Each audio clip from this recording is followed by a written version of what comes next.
राधा स्वामी जी, प्यारी साध संगत जी, आज हम आपको एक चोर की साखी सुनाने जा रहे हैं। चोर और सत्संग का प्रभाव।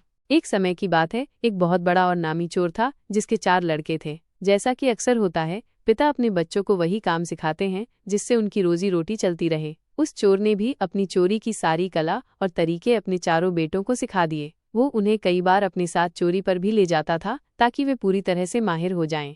जब चोर को लगा कि उसका अंत समय आ गया है तो उसने अपने चारों बेटों को बुलाया। उसने कहा, बेटा, मेरा इस दुनिया से जाने का समय आ गया है। मेरी कुछ बातें हमेशा याद रखना ताकि तुम कभी मार न खाओ और न ही कभी पकड़े जाओ।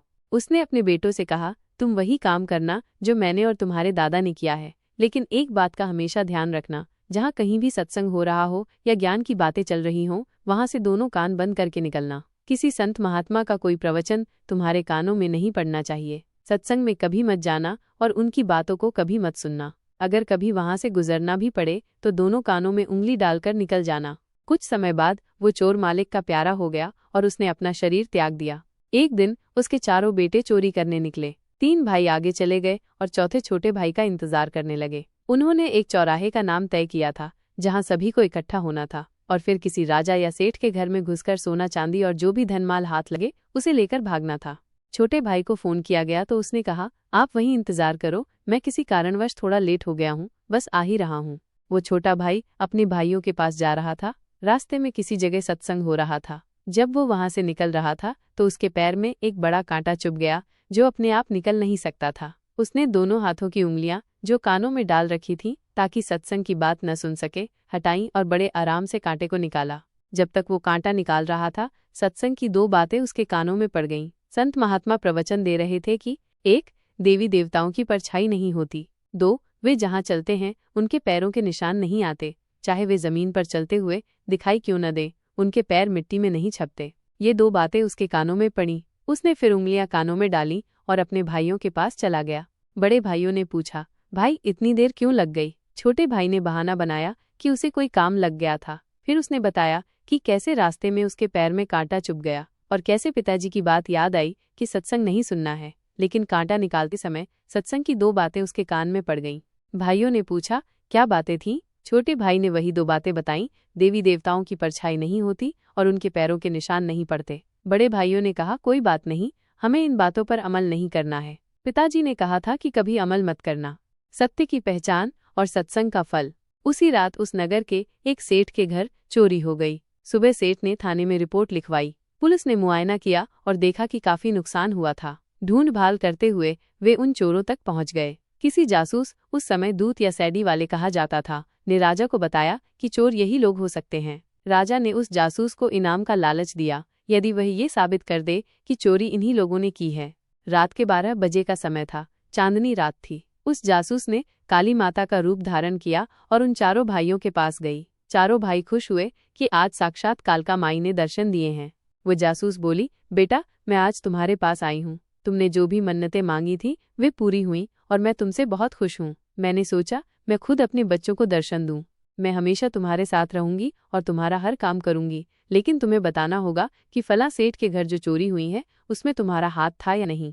चारों भाई बताने ही वाले थे कि हाँ माताजी, वो तो हमने ही की है, हम आप ही के बच्चे हैं। लेकिन तभी जिसके पैर में कांटा लगा था उसके कानों में सत्संग के वही शब्द गूंज रहे थे। उसने देखा कि इस काली माता की तो परछाई बन रही है और नीचे उसके पैरों के निशान भी आ रहे थे।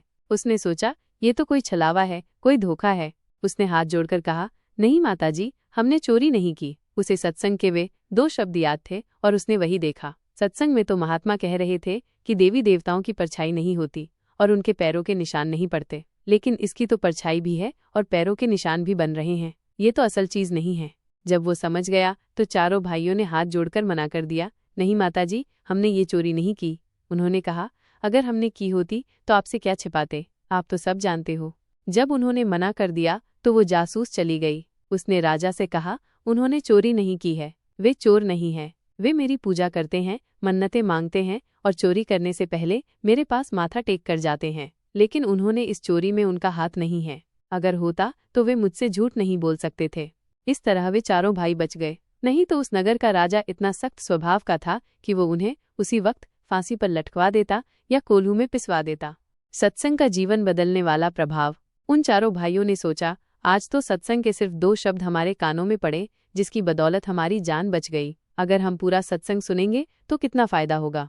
दूसरे दिन से वे जहां भी सत्संग लगता वहां पूछताछ करके जाते और सत्संग सुनने लगे। धीरे धीरे सत्संग का प्रभाव उन पर ऐसा पड़ा कि चोरी और ठगी के विचार उनके मन से निकलते गए। वे सोचने लगे कि किसी गरीब का दिल दुखाने या उसे परेशान करने से हमें भी इसका भुगतान देना पड़ेगा। लोग कितनी मेहनत से अपने बच्चों के लिए कमाते हैं और हम रात को चुरा कर ले आते हैं। उनके दिल पर क्या गुजरती होगी। वे रोते बिलखते रह जाते हैं। क्या हमको इसकी सजा नहीं मिलेगी? कहते हैं ना, जैसा करे संग वैसा चढ़े रंग। जब हम संतों और महात्माओं की संगत करते हैं तो हम पर भी वही रंग चढ़ जाता है। हम भी उसी रास्ते पर चल पड़ते हैं। जब तक हम बाहरी दुनिया में भटकते रहते हैं, हमारा ध्यान उस तरफ नहीं होता और हम अंधे आते हैं और अंधे ही चले जाते हैं।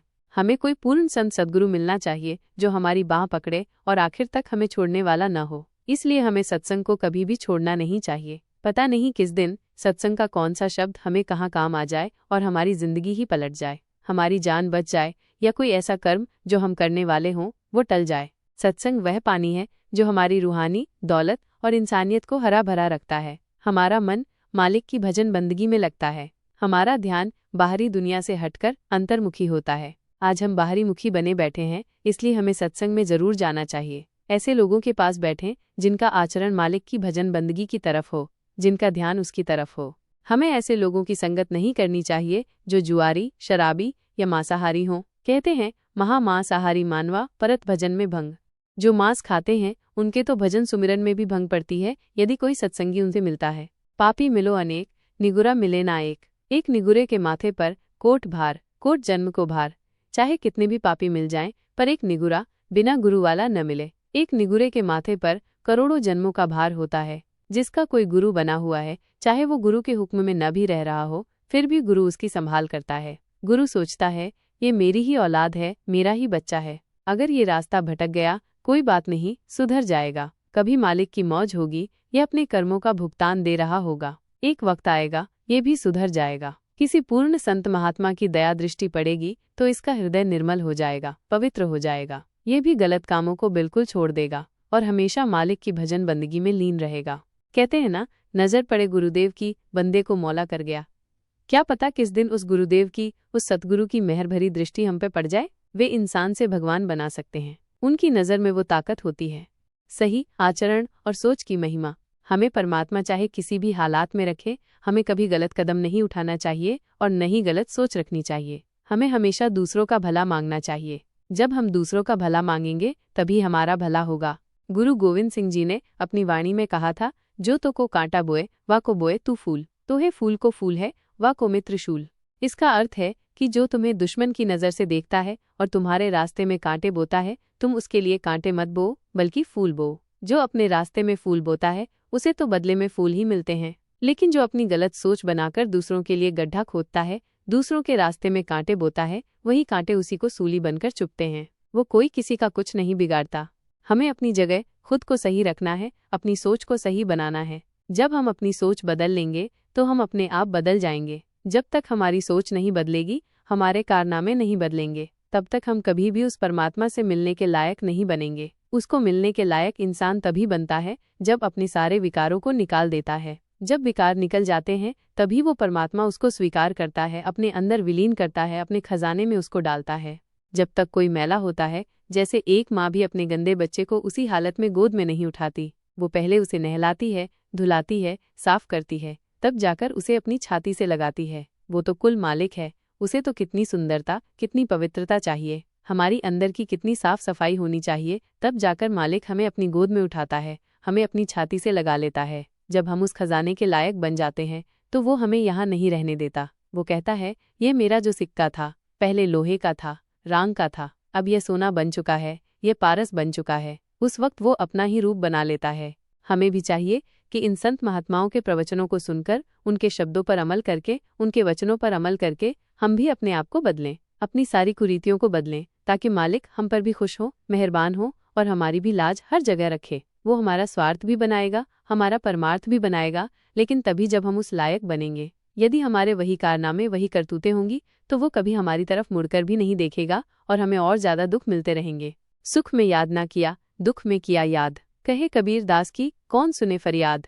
यदि हम सुख शांति में उसे याद ही नहीं करेंगे, कभी उसकी तरफ ध्यान ही नहीं देंगे, और जब हमें दुख मिलेंगे हमारे कर्मों के मुताबिक, तब हम उससे फरियाद करेंगे, मालिक हमें यहाँ से बचा लेना, हमारी आप ही हो, उस वक्त कौन सुनेगा हमारी पुकार। यदि मालिक हमें 4 दिन अच्छे दे दे, धन दौलत बख्श दे, हमारा अच्छा कारोबार चल जाए, तो हम सबको भूल जाते हैं, हम सारे रिश्ते नातों को भूल जाते हैं, उस परमात्मा को भी भूल जाते हैं जिसने सब कुछ दिया है। हमें इतना घमंड और अहंकार भर जाता है कि हम किसी को समझते ही नहीं हैं। कबीर साहब ने अपनी वाणी में फरमाया है, कबीर गर्व न कीजिए, ऊंचा देख आवास, आज काल भय लेटना, ऊपर जामे घास।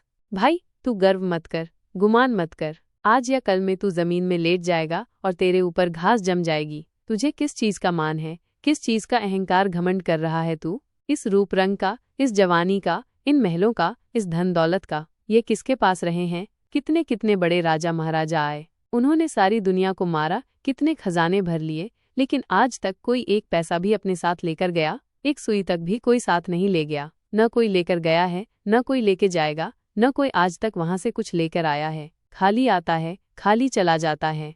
तो हमें भी चाहिए कि इन संत महात्माओं के वचनों पर चलकर हम अपने आप को सुधारें, अपनी कमियों को निकालें, ताकि मालिक हमारी भजन बंदगी की लाज रखें और हमें भी अपने निज घर उस सचखंड में जगह दे। यदि आप हमारे रूहानी